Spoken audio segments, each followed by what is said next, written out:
Good evening all of you. स्वागत है आप सभी मित्रों का आज की मुलाकात में। आज की चर्चा में 50 डेज सीरीज पर आज जो हम बातचीत कर रहे हैं वो मॉड्यूल सी की बातचीत हम लोगों की आगे बढ़ रही है।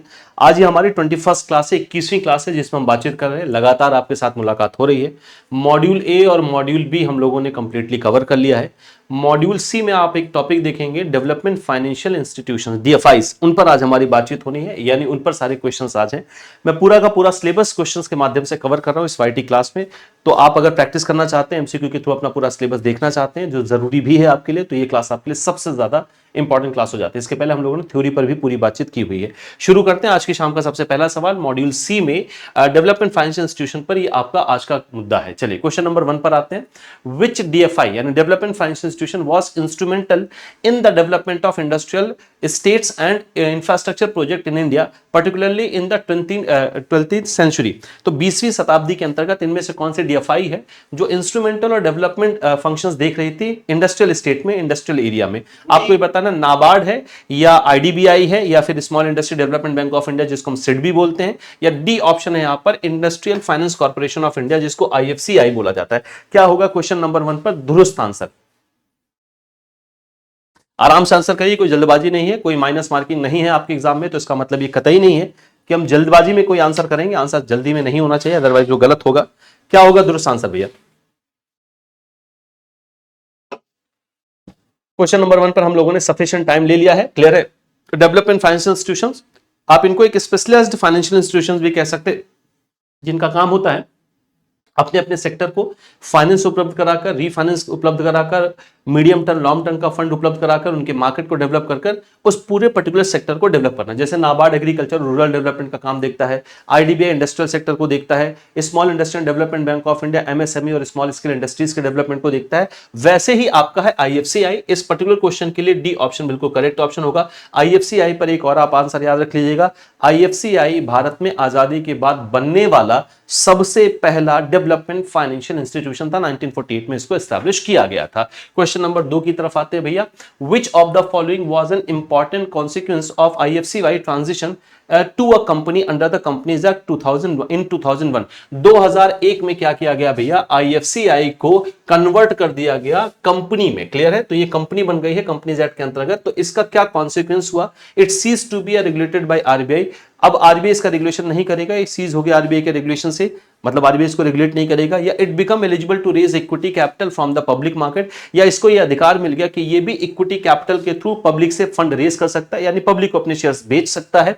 सी कहना it focused only on small and medium enterprises, या अब इसका फोकस केवल एसएमई पर होगा, स्मॉल एंड मीडियम इंटरप्राइजेस पर। या it stopped financing infrastructure project, या इंफ्रास्ट्रक्चर प्रोजेक्ट को इसने फाइनेंस देना बंद कर दिया। क्या होगा दुरुस्त आंसर अगर इसको एक पब्लिक कंपनी के रूप में कन्वर्ट कर दिया गया है तो? चलिए तब तक आप लोग इसका आंसर करिए भैया। मैं आपको कुछ यहां पर पब्लिक और प्राइवेट कंपनी के विषय में अंतर भी बता देता हूं। देखिए, पब्लिक और प्राइवेट कंपनी का ये कतई मतलब नहीं होता कि कौन सी गवर्नमेंट कंपनी है कौन सी प्राइवेट कंपनी है। पब्लिक कंपनी का ये मतलब नहीं होता है कि ये गवर्नमेंट कंपनी और पब्लिक कंपनी दो अलग अलग चीजें होती हैं। पब्लिक कंपनी वो कंपनी होती है जो पब्लिक को इनवाइट कर सकती है अपने शेयर्स को सब्सक्राइब करने के लिए, यानी प्रोस्पेक्टस जारी कर सकती है, पब्लिक को अपने शेयर्स बेच सकती है, वो पब्लिक कंपनी होती है। और जो ऐसा नहीं कर सकती हैं वो प्राइवेट कंपनीज कहलाती हैं। आपको मैंने क्लू भी दे दिया, आंसर करिए। मैं रोक रहा हूं क्या क्वेश्चन आपका? हाँ, अब देखिए भैया आंसर करिए ठीक से। क्वेश्चन नंबर 2, क्वेश्चन नंबर 2, कोई भी कंपनी अगर पब्लिक कंपनी हो गई है तो इसका मतलब उसे यह अधिकार मिल गया है कि वो जनता में अपने शेयर्स इशू कर सकती है सब्सक्रिप्शन के लिए। तो इस क्वेश्चन के लिए आप मित्रों में से जिन्होंने भी बी आंसर किया है कि इसके पास अब एलिजिबिलिटी आ गई, चूंकि ये पब्लिक कंपनी के रूप में कन्वर्ट हो गई है तो इसके पास अब ये एलिजिबिलिटी आ गई है कि ये पब्लिक में अपने शेयर जारी कर सकती है, यानी पब्लिक से इक्विटी शेयर के माध्यम से ये फंड रेज कर सकती है। आप मित्रों में से जिन्होंने भी बी आंसर किया है बिल्कुल दुरुस्त आंसर किया, B option is the right option. Question number 3 पर आते हैं। नाबार्ड इंट्रोड्यूस एसएसजी यानी self help group bank linkage programme. इनमें से किस टाइप का फाइनेंसिंग होगा? क्या है? In which type of financing of SSG does an NGO act as financial intermediary? तो इनमें से कौन से टाइप की फाइनेंसिंग जगह, मतलब एसएसजी और बैंक लिंकेज जो प्रोग्राम है, तो इसमें से कौन से मॉडल में एनजीओ शामिल होता है एक फाइनेंशियल इंटरमीडियरी के रूप में? क्या होगा इसके लिए दुरुस्त आंसर? मॉडल 1 में, मॉडल 2 में, मॉडल 3 में या मॉडल 4 में? अब ये क्वेश्चन पर आप आंसर करिए, इसके पीछे की सारी कहानी मैं आपको बता देता हूं। एसएसजी बैंक लिंकेज प्रोग्राम का जो बैंक लिंकेज प्रोग्राम को रेगुलेट करता है भारत के अंदर NABARD. SSG bank linkage programme का मतलब ये कि एसएसजी को ऋण लेने के लिए बैंकों से लिंक कराया जाता है। देखिए, एसएसजी जब इस्टेब्लिश की जाती है तो उनका उद्देश्य लोन लेना नहीं होता है, उनका उद्देश्य होता है अपने मेंबर्स के बीच में सेविंग हैबिट्स को बढ़ाना। कुछ एलिजिबिलिटी क्राइटेरिया को पूरा करने के बाद एसएसजी बैंक से लोन लेने के लिए एलिजिबल हो जाती हैं। जबकि इनके विपरीत जो जॉइंट लायबिलिटी ग्रुप्स होती हैं, जेएलजीज जो होती हैं, उनका उद्देश्य ही होता है, उनका क्रिएशन ही किया जाता है कोलेटरल फ्री लोन लेने के लिए बैंकों से। क्लियर है? एसएसजी एक सेविंग लीड स्कीम होती है। एसएसजी अपने मेंबर के बीच में सेविंग हैबिट्स को इंक्रीज करने के लिए स्टैब्लिश की जाती है। लेकिन एसएसजीज भी बैंक से ऋण ले सकती हैं। तो लिंकेज प्रोग्राम जो है वो क्या है, इसमें 3 मॉडल आपको देखने को मिलेंगे। मॉडल 1 में जो फंड फ्लो होता है वो कैसे होता है भैया? मॉडल 1 में जो फंड फ्लो होगा उसमें फंड जाता है नाबार्ड, नाबार्ड से जाता है बैंक, और बैंक से फिर जाता है ये सेल्फ हेल्प ग्रुप के पास, एसएसजीज के पास। मॉडल 2 के अंतर्गत है नाबार्ड, मॉडल 2 के अंतर्गत है नाबार्ड। इसको याद रखिएगा, बहुत इंपॉर्टेंट क्वेश्चन है। नाबार्ड से फंड जाता है बैंक, बैंक से फंड जाता है यहां पर भी एसएसजी। तो दोनों में अंतर क्या है? दोनों तो एक हो गए? नहीं। दूसरा मॉडल जो है उसमें आपके एनजीओ शामिल हो जाते हैं, एनजीओ, लेकिन केवल एक फैसिलिटेटर के रूप में, act as NGOs, act as facilitator. इनका काम यहां पर मॉडल 2 में बस एनजीओ का ये होता है कि ये बैंकों से लिंक करवा देते हैं उस पर्टिकुलर एसएसजी को। जबकि मॉडल 3 में जो फंड फ्लो होता है वो कैसा होता है? नाबार्ड, नाबार्ड से ये पैसा जाता है बैंक, बैंक से ये पैसा जाता है एनजीओ, और एनजीओ से ये फंड जाता है एसएसजी के पास। यानी मॉडल 3 में एनजीओ एक फाइनेंशियल फैसिलिटेटर के रूप में नहीं बल्कि एक इंटरमीडियरी के रूप में शामिल हो जाता है। इसलिए आप मित्रों में से जिन्होंने भी सी आंसर किया है, बिल्कुल दुरुस्त आंसर किया है, model 3। Model 3 is the correct answer. Question number 4 पर आते हैं। Which of the following is an equity fund established by SIDBI to promote startups in India? Clear है? अब ये सिडबी के बारे में सवाल किया जा रहा है। सिडबी खुद में एक डेवलपमेंट फाइनेंशियल इंस्टीट्यूशन है, नाबार्ड भी एक डेवलपमेंट फाइनेंशियल इंस्टीट्यूशन है। तो इनमें से कौन सी संस्था है जिसको इक्विटी फंड के रूप में एस्टैब्लिश किया गया है सिडबी के द्वारा, ताकि वो स्टार्टअप्स को प्रमोट कर सकें? स्टार्टअप इंडिया सीड फंड है, या सिडबी वेंचर कैपिटल फंड है, या भारत स्टार्टअप फंड है, या प्रधानमंत्री स्टार्टअप फंड है? क्या होगा दुरुस्त आंसर? अब उम्मीद है कि आप सी और डी में से आंसर को नहीं चुनेंगे, आप चुनेंगे या तो ए या तो बी आंसर। आंसर करिए भैया क्वेश्चन नंबर 4। क्वेश्चन नंबर 4 पर आंसर करिए। थ्योरी वाला ही विषय है आपका, क्या नाम है, डेवलपमेंट फाइनेंस इंस्टीट्यूशन।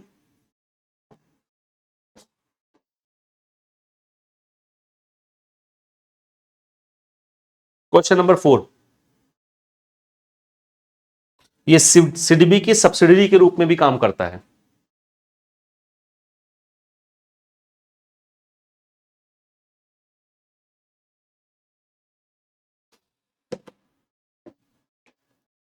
आंसर की तरफ बढ़े, चलिए। तो भारतीय स्टार्टअप फंड, प्रधानमंत्री स्टार्टअप फंड, ये दोनों सिडबी के है नहीं। आपका जो दुरुस्त आंसर है, देखिए इसमें कोई कॉन्सेप्ट नहीं, ये डेटाबेस क्वेश्चन। अगर आपको इस पर्टिकुलर सब्सिडरी के बारे में पता है तो आंसर हो पाएगा, नहीं पता है तो आंसर नहीं हो पाएगा। इसका दुरुस्त आंसर होगा SIDBI venture capital fund. B option is the correct option. Question number 5 पर आते हैं भैया।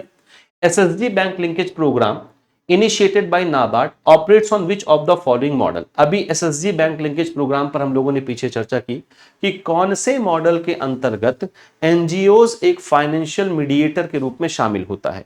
उसी बैंक लिंकेज प्रोग्राम पर सवाल बना है कि जो एसएसजी का बैंक लिंकेज प्रोग्राम है जिसको नाबार्ड ने शुरू किया, वो इनमें से कौन से मॉडल पर निर्भर करता है, कौन से मॉडल पर काम करता है? ये एक सेविंग लेड मॉडल होता है। सेविंग लेड मॉडल का मतलब जहां पर प्राइमरी उद्देश्य आपका सेविंग करने का है। Where SSG are required to demonstrate consistent saving before availing credit, जहां पर एसएसजी को पहले एक सेविंग दिखानी पड़ती है कि हाँ सर हम लगातार ये रेगुलर सेविंग कर रहे हैं, उसके बाद ही आप क्रेडिट अवेल कर सकते हो बैंक से। या ये क्रेडिट लेट मॉडल होता है जहां पर प्राइमरी उद्देश्य क्रेडिट लेना होता है, जहां पर लोन प्रोवाइड किया जाता है पहले, जबकि मैंडेटरी सेविंग बाद में होती है। तो पहले आपको लोन मिलेगा, सेविंग आप बाद में दिखाइएगा।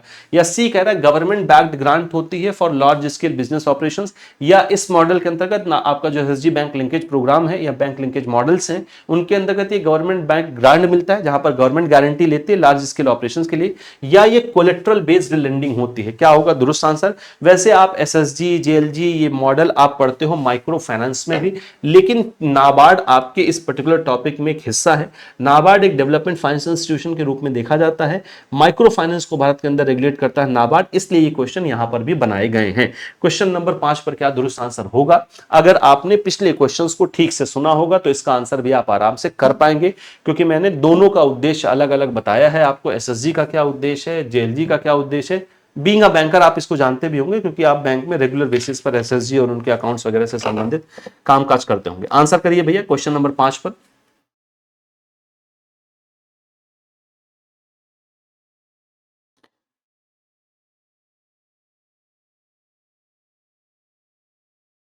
क्वेश्चन नंबर 5 पर हम लोगों ने सफिशिएंट समय भी ले लिया है।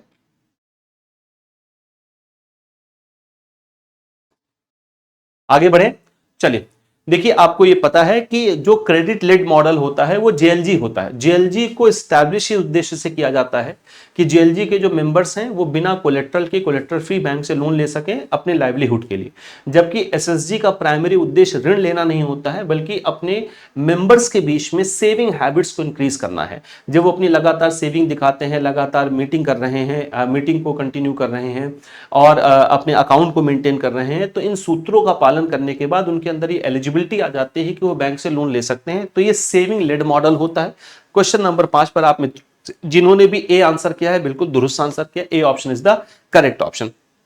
नेक्स्ट क्वेश्चन पर बढ़ने के पहले भैया कुछ इंपॉर्टेंट इंफॉर्मेशन जो मैं आपको लगातार देता रहता हूं, उस इंफॉर्मेशन पर वापस बात कर लेते हैं।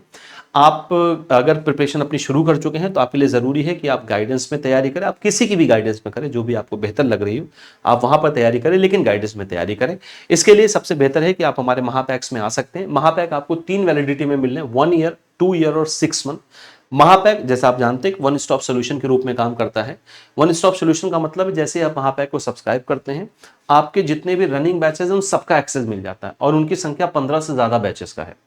और जितने भी अपकमिंग पेड बैचेस होंगे उन सबका एक्सेस आपको फ्री ऑफ कॉस्ट मिलता है। यानी अगर आप इसमें से कोई भी महापैक लेंगे तो आपने एक बार फी पे कर दी, अब आने वाले पेड बैचेस को भी आप फ्री में अवेल कर पाएंगे जब तक इनकी वैलिडिटी बनी रहेगी। तो इसकी वैलिडिटी के अंतर्गत जितने भी पेड बैचेस आने वाले दिनों में आपके साथ जुड़ेंगे वो सब आपको इसमें फ्री ऑफ कॉस्ट मिल जाएंगे। महापैक में आपको एडिशनली ई बुक्स मिलती हैं फ्री ऑफ कॉस्ट, उसका एक्सेस आपको मिल जाता है। ई बुक का अच्छी ई बुक्स हैं वो, एडिशनल मॉक टेस्ट आपको मिलते हैं, ये सारी सुविधाएं आपको मिलती हैं। इनके अलावा जेआईबी और सीआईबी का कंबाइंड महापैक भी है। कंबाइंड महापैक में आप एक ही महापैक में जेआईबी की तैयारी, उसको क्वालिफाई करने के बाद सीआईबी की प्रिपरेशन आप दोनों एक बार में कर सकते हो। दोनों के महापैक की सुविधा आपको इस सिंगल सब्सक्रिप्शन पर मिलता है। ये 2 वैलिडिटी में आपके लिए 1 ईयर और 2 ईयर। अगर हम इंडिविजुअल बैचेस की बात करें तो ऑफिसर्स जेआईबी फाउंडेशन बैच, ये थ्योरी बैच है, बिल्कुल न्यू बैच है जो आपके लिए लॉन्च किया गया है।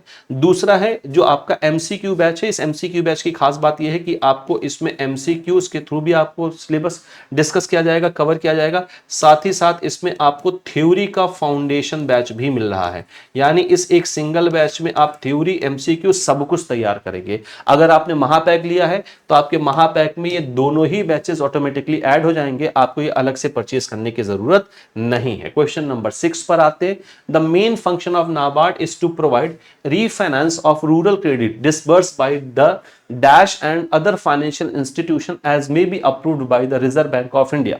मेन फंक्शन नाबार्ड का क्या है कि वो एक रीफाइनेंस फैसिलिटीज प्रोवाइड करें। रूरल क्रेडिट जब भी वो डिस्बर्स करें तो उसमें रीफाइनेंस फैसिलिटी भी वो प्रोवाइड करते हैं।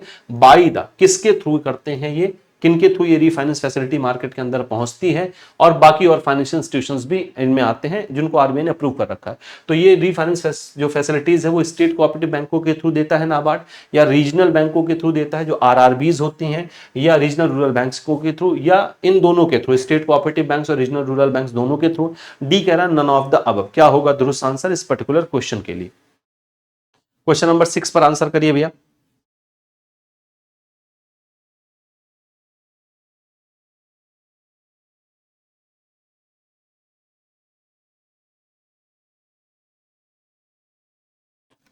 क्वेश्चन नंबर 6, क्वेश्चन नंबर 6 पर हम लोगों ने सफिशिएंट टाइम ले लिया है।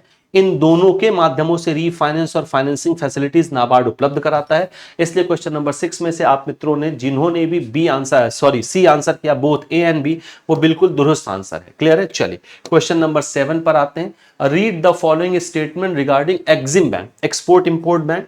ये भी एक डेवलपमेंट फाइनेंस इंस्टीट्यूशन के रूप में आप देखते हैं। एक्सिम बैंक के बारे में कुछ स्टेटमेंट दिए गए हैं। इन स्टेटमेंट में से जो इनकरेक्ट है, जो असत्य कथन है, हमें वो पता लगाना है। Financing import and export of goods and services from India, India से एक्सिम बैंक भैया फाइनेंसिंग करता है, चाहे आप इंपोर्ट करें एक्सपोर्ट करें, दोनों ही केस में।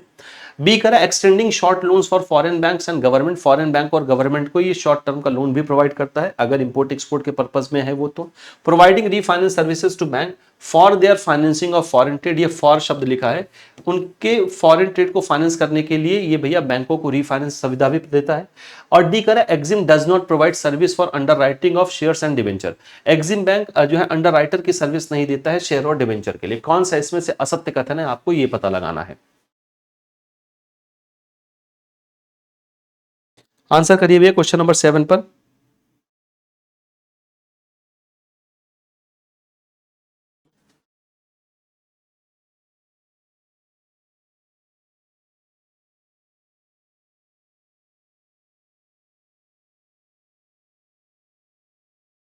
चलिए आगे बढ़ते हैं। सफिशिएंट समय हम लोगों ने इस पर्टिकुलर क्वेश्चन पर ले लिया है।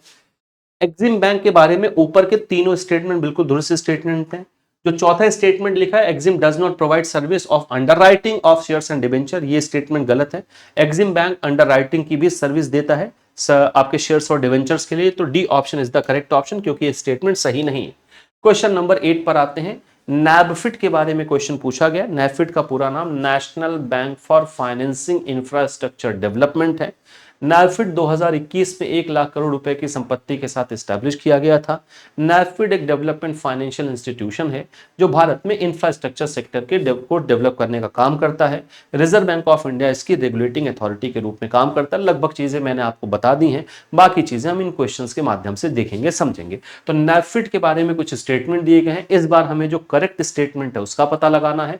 नैबफिड यानी national bank for financing infrastructure development में raise money in the form of loans and otherwise. जो नैबफिड इसके पास अधिकार है कि ये पैसा लोन के थ्रू भी उठा सकता है और भी माध्यमों से बॉन्ड वगैरह भी जारी कर सकता है। NaBFID can not borrow money from international institution, लेकिन नैबफिड इंटरनेशनल इंस्टीट्यूशन से पैसा बोरो नहीं कर सकता है। और तीसरा स्टेटमेंट है initially central government will own 100% of share NaBFID. शुरुआत में तो इसके 100% शेयर सेंट्रल गवर्नमेंट के पास है, लेकिन आगे कहा जा रहा है the share of union government में सब्सिक्वेंटली बी रिड्यूस्ड बाय 49%, लेकिन आगे चल के यूनियन गवर्नमेंट के जो शेयर हैं वो 49% तक कम किए जाएंगे। केवल पहला दूसरा सही है, केवल पहला तीसरा सही है, दूसरा तीसरा चौथा सही है, या सारे के सारे सही हैं, ऐसा कह रहा है डी ऑप्शन।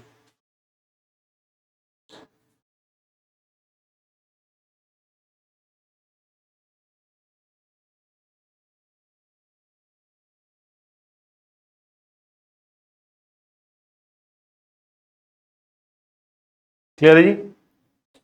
आंसर की तरफ बढ़े। चलिए देखिए, नैफिड के पास पूरा अधिकार है कि वो मार्केट से लोन ले सकता है, वो बॉन्ड वगैरह भी जारी कर सकता है, तो पहला स्टेटमेंट सही है। इसका मतलब जहां जहां एक होगा वो सही होगा, यानी सी तो आपका ऑप्शन नहीं बन सकता है, ठीक है, क्योंकि वहां पर एक नहीं और एक सही स्टेटमेंट है।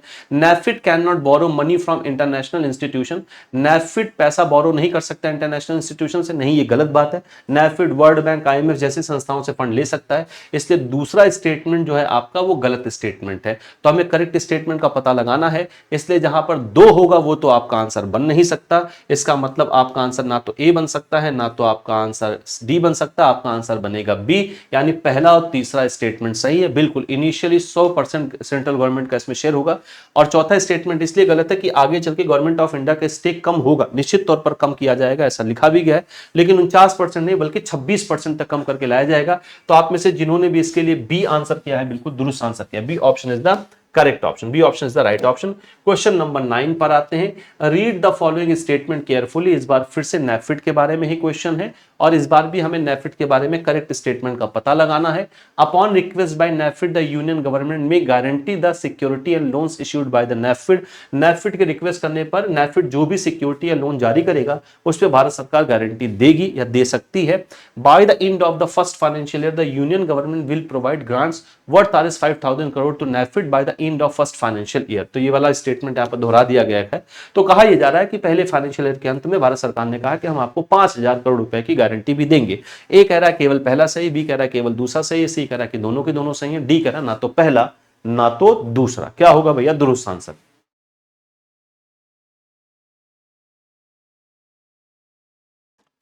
क्या होगा सही आंसर इसके लिए?